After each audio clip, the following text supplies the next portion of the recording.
Урматтуу жетекчилер, мен бул жерде макул жогорку кеңешти сыйлабаңыздар, биз депутаттарды сыйлабаңыздар, жалпы коомчулукту сыйлаш керек болчу да. Сиздерге ишенип, үмүт менен ушу түз эфирден сиздердин маалыматыңыздарды угабыз деп канчалаган жерлерден үмүт менен олтурушту эле да биздин жөнөкөй жарандар. Бүгүнкү сиздердин берген маалыматыңыздар, сиздердин ушул жерде ойлонуп, онто отурган сөзүңүздөрдү угуп, аларда да үмүт өчүп атат да, акыркы үмүтчү. Кайдыгерчиликтин дагы чеги болот да. Кайдыгерчиликтин дагы чеги болот. Бир аз бир патриоттук сезимди дагы ойготсок жакшы болот эле. Макул. Бюджетке, башка сос объектилерге же башка чоң проекттерге кайдыгер карасаңыздар дагы биринчи кезекте турган бул азык-түлүк коопсуздугунда бир аз өзүңүздөрдүн жан дүйнөңүздөр менен кеңешип аракет кылсаңыздар болчу. Бул туура эмес да, бул жерде канча 4-5 служба отурасыздар, министрликтин орун басарлары отурат. Берген маалыматыңыздар бир чочуп отурасыздар. Сиз мына бажы кызматы Кыял Белекович канча убакыттан бери иштейсиз бул кызматта? 8 ай. 8 айдан бери иштесеңиз, бажы кызматына чейин кайсыл жакта иштегенсиз? Минфинде иштегем. Тем более Минфинде иштеген болсоңуз, мамлекет мында госслужбада иштеп маалыматыңыз бар экен. Сиздин бул жерде азыркы өтө бир мындай күлкүмүштүү бир көрүнүш болуп атат да, сиз чочуп отурасыз. Ушундай перечендер бар экен деп биринчи жолу көрүп атасыз. Мен карап отурсам, азыркы Алишер Ташпаевичтин берген суроолоруна данныйларды экономика министринин орун басарынан алып атасыз данныйларды. Өзүңүз уят болуп атасыз. Ушул нерсе керекпи? Ушунчалык деңгээлге түшүп калдыңыздарбы же? Анчалык эмес да Акылбек Үсөнбекович ар жуманын аягында бардыгыңыздарды жыйнап алып туруп жыйын өткөзүп атат. Ошол жерде отуруп алып туруп обсуждение кылып атасыздар. Жалпы министриңиздер же министриңиздер угуп туруп эле сиздер орун басарларга жетпей калып атабы? Вообще иш жок. Ал жерде жомокту жазып келдиңиздер. Бул жерде мына антимонополия бир жомокту жаздыңыз. Эмне деп түшүнүп атканыңызды, окуганыңызды өзүңүз дагы түшүнбөй атасыз. Антимонополия, мисалы, мына сиздер ачык айтканда өзүңүз деле айтсаңыз, бир күчсүзсүздөр, эч нерсе кыла албайсыздар, эч кандай чечим кабыл ала албайсыздар. Экономика министрлиги переченге кирген деп атат, сиз жок деп атасыз. Бул жерде отуруп алып туруп шерменде болуп атасыңар. Уят да ушул нерсе. Жалпы кыргыз элинин алдында уят болуп атасыздар. Биздин президентибиздин саясатын колдоп аракет кылайлы деп туруп сиздерге окшогон кайдыгер жетекчилердин айынан артка кетип атабыз. Өзүңүздөрдүн эмне иш кылып атканыңыздарды түшүнбөйсүздөр. Анан эгерде чындыгында тарта албай аткан болсоңуздар, мындай жакшы патриот, кыргыз эли үчүн, Кыргызстан үчүн күйгөн, акылдуу, билимдүү жаштар бар. Ордуңарды бошотуп бербейсиңерби? Ушинтип уят болуп олтургандан көрө арызыңарды жазып эле кетип калбайсыңарбы? Эмне кыласыңар мында? Айыл чарба министрлигинде мына Матрезерв, сиз айтып атасыз азыр жанатан бери бир жомокторду. Ушул күндө канча количество дистопливо бар? Наличие. Уруксат болсо дагы бир жолу кайталап коеюн. Биз 6 миллион литр дистопливо алганбыз. Азыр ушул күндө канча литр бар остатка? Азыр 2 миллиондон ашык бар. 3 миллионду иштеттиңиздерби? 4 миллион? Ооба. 2 миллионду кайсыл жерде сактап атасыңар? Биз Петролиумда, Ред Петролиум менен контракт түзүп ошолор менен сактап атабыз. Баасы канчадан сатып атасыңар? Саткан жокпуз. Азыркы күндө биз только силовой структураларга гана чыгардык. Айыл чарбасына 2 миллион бердик. Калганын силовой структураларга. Ошол айыл чарбасына кайсы багыттарга бердиңиздер? Кимдерге бердиңиздер? Кайсы дыйкан алды? Айыл чарба министрлигинин берген квотасынын негизинде кайсы дыйкандарга десе ошолорго бердик. Аны дагы 2 айдын ичинде араң зорго тараттык. Заявканы 40 райондон, руарлардан чогултуп туруп 100 литрден талон заготовка кылып ошол райондорго бердик. Ошо 2 миллион тоннаны таратып бердик. Сиз заявка. кыскача айтып коюңузчу, мисалы, макул район боюнча айтпайлы, область боюнча 7 областка канча литрден бердиңиздер? Барбы маалымат? Менде азыр айыл чарба министри берилген боюнча бардык эмелерге рубарлардан канча заявка түссө, ошонун бардыгын көлөмү биз 2 миллионду таркатып бердик. Эми бердик деп атасыз. Бир 2-3 фактыны айтыңызчы. Мынабул чарба. Мисалы, мынабул ошол эле Нарын областынын, мисалы, Кочкор районунда мынабул чарба алды. Же болбосо Ош областынын Чоңолай районундагы мынабул чарба алды. Мынанча литр алды деген бир 5 фактыны айтып бериңизчи. Маалыматыңыздар жок, урматтуу жетекчилер. Себеби биз жерлерде дыйкандар менен жолугуп, күндө ушул маселе боюнча кайрылышат. Кайрылган менен мына урматтуу депутаттар, сиздер деле шайлоочулар менен жолугуп атасыздар. Бир факт уктуңуздарбы, биз Матрезервден арзандатылган баада ушунча литр күйүүчү май алдык деген.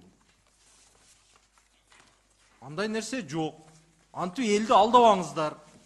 Бардык нерсени мында факт менен сүйлөп жүрсөңүздөр жакшы болот.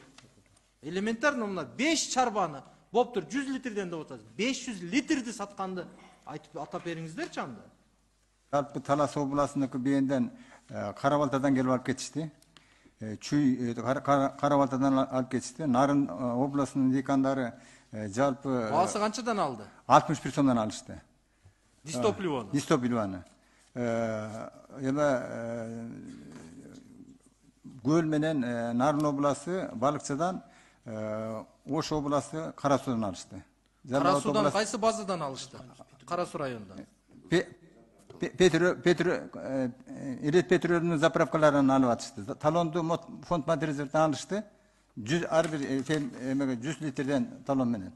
Жок, сиздер райондук жетекчилерге берип атасыздар. Райондук жетекчилер контролдодуңуздарбы азыр? Жетти ошол дыйканга. Райондук жетекчилерге 2 жолу селекторду кеңешме өткөрүп, албай жаткандарды кайра эскертип атып, башка региондорго бөлөбүз дегенден кийин арамдан зорго жакында эле алып бүтүштү. Азыр ушул жерде биздин дыйкандар түз эфирден угуп атат. Мына Азыркы күндө барса дайын күйүүчү майыңыздар барбы 61 сомдон? 61 сомдон алса болобу, мына түз эфирде айтып коюңуздар. 61 сомдон мына азыр Баткенде айтып берет, меники маалымат бар болчу. Жок, республика боюнча азыркы күндө барып алса болобу ошол Матрезервден? Бүттүк, тараттык. Жо, азыркы күндө жаңы баанын коюлганы боюнча антимонополияга кетти, распоряжение өзгөрүүгө кетти өкмөткө. Ошол чыкса, баасын коюп берсе, ошол баа менен отпускать этебиз. Бизде азыркы күндө 2 миллион литр запаста бар. Антимонополия силер качан чечип бересиңер ушул маселени? Күздүк айда болуп атат азыр. Эртең 2 айдан кийин кыш келет. Жерлерде дыйкандар азыр күздүк айдоону күтүп атышат.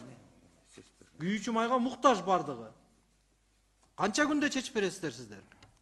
Уруксат болсо, мындай бул негизинен министрлер кабинетинин тескемесинде жазылганда, булар ошол дыйкандарга жазгы күзгү айдоо үчүн деп гана жазылган болчу. Кече жакында бул тиги Матрезерв кайрылганда, мына бул биздин кырдаалга байланыштуу дагы баасын карап бергиле деп кайрылган. Ал азыр биз тиги министрлер кабинетинин тескемесин күтүп атабыз. Ага чейин биз азырынча кое албайбыз. Ага чейин биз 60 сомдон коюп бергенбиз. Азыр 1 айдан кийин уже кереги да жок болуп калат да күйүүчү майдынчы. Азыр өтө зарыл момент. Бул жерде Минфин жана сиз айтып аткандай 6 миллионго акчасын төлөп берген болсо, дайын турган болсо, эмне себептен кармап атасыңар? Ушул маселеби? Эми эртерээк чечип бериңиздер да, азыр эң көйгөйлүү маселе ушул болуп атат. 80 сомдон сатылып атат. Себеби Россиядан келген заводдордун кымбаттыгы үчүн себестоимость ошого келип атат. Ал туура. А бирок эми мамлекеттик резервтер фондунун бергени 61 сом болуп атат. Бериңиздер жетишинче. Азыркы күндө мисалы менин билишим боюнча бир дагы дыйкан 100 литр дагы алып иштеткен жок. Мен эсли жалган сүйлөп аткан болсом, атап айтып бериңиздер, мынабул дыйкан, мынабул чарба 100 литр алды деп туруп факт менен айтып бериңиздер. Уруксат болсо мен Баткен областын айтып коеюн, ушу көйгөйлүү болуп аткан. Баткен району боюнча 18800 литр алынды, бөлүндү. Лейлек району боюнча 60100 литр, Кадамжай 47400, Баткен шаарына 2900 литр, Кадамжай шаарынын өзүнө 3600, жалпысынан 132800 литр таратылып берди мына күздүккө деп.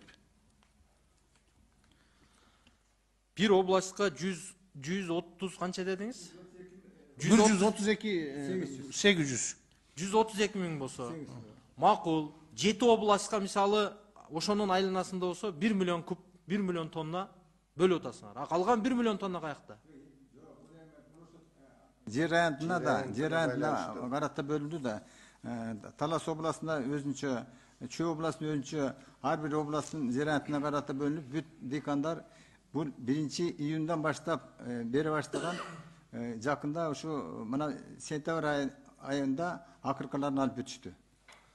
Рахмат. Бул жерде мындай бири-бирибизди туура түшүнсөк да, туура сиздер азыр 18 миң тонна, 31 миң тоннадан бердик деп атасыздар. Литр. Ошончо объемду берип аткан болсоңор, ошону тийиштүү дыйкандарга жеттүү, ошонун контролдоп койсоңор. Негизи орто жолдо дагы жарымы ортодо кошулуп башка нукка бурулуп кетпесин деген сөздү айткым келип атат.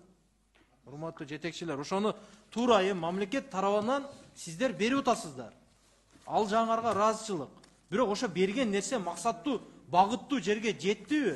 Ошону бир контролдоп коюңуздар аягына. Уруксат болсо, Алишер Абдуллаевич, бул биз бөлүп берген, биз бөлгөн эме адресине ар бир дыйканга Айыл чарба министрине бөлүнгөн ар бир райондо уруарлар бар, ошолорго берилди. Бул жерде жолдо бирөөгө кетип калды, жана тонналап кетти деген жок. 100 литрден талон кылганбыз, бизге встреча барып туруп, мейли жардам берели деп туруп, Ред Петролиум жардам берди, 1 сом акы алган жок, эмгек акы ошолордун кайсыл жерде заправкасы болсо ошол жерлерден берип аттык. Андан тышкары келип алып кетебиз дегендер алыскы райондор келип алып туруп, Жалал-Абадтан, Нефтегаздан өздөрүнүн машинелерине куюп кетип атты. Бул жерде эки жакка кеткен жери жок, ар бир литри такталуу.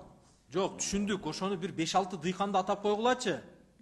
Ошол дыйканды эл билсин. Дыйкандар Айыл чарба министри берген ошондо. Ар бир райондо Жок, райондо айыл өкмөттөгү бир 5 дыйканды атап койгула, мына ол алды деп. Макул, Алишер Абдуллаевич. Сизге списоктору менен тактап бардыгын пофамилия берели. тизмесин беребиз. Тизмесин.